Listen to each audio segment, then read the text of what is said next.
Tatakasan mo kami, ano? Scammer ka! Isuli mo yung pera namin! Hindi kita niloloko, Ninshi. Anong hindi? May maleta dyan, oh! Tatakas ka? Nagtatago ka? Ano? Hindi ako nagtatago. Nandito lang ako sa bahay ko, di ba? Meron lang akong ka-meeting, may conference ako sa Singapore, kaya kailangan ko talaga umalis. Hindi para takasan ka, kundi meron lang akong talagang trabaho doon. Ha?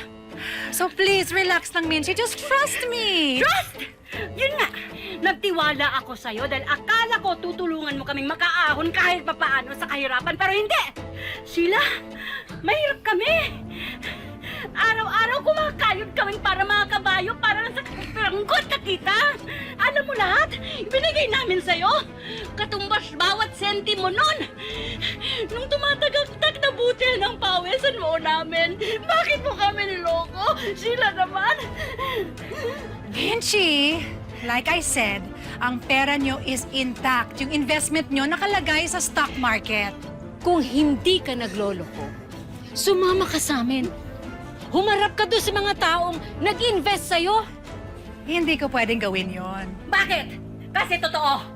Niloloko mo kami, scammer ka! Ibalik mo sabi yung pera namin eh! Hindi pumasok sa pamamahay. Pero pwede kong kunin yung para sa amin! Kunin mo na sa inyo! Sinabi ko na sa inyo na intact yung pera nyo. Bakit ba ang kulit mo? Relax! Ano ka ba? Ang kapal na mukha mo! Ang kapal na mukha mo! Ikaw ang may kasalanan dito! Kami ka naman agad! Relax! Ano? Oh, ito ba? Ito ba? Ito ba? Pwede pumunta kayo dito. Tulungan ako. Tumatakas siya! Tumakas! Tumakas! Tumakas! Tumakas daw! Sila! Tumatakas! Kuya!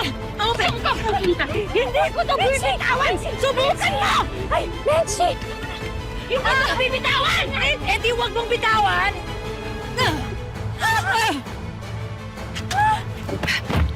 Sila! Sila! Hoy! Dali ba? Sila!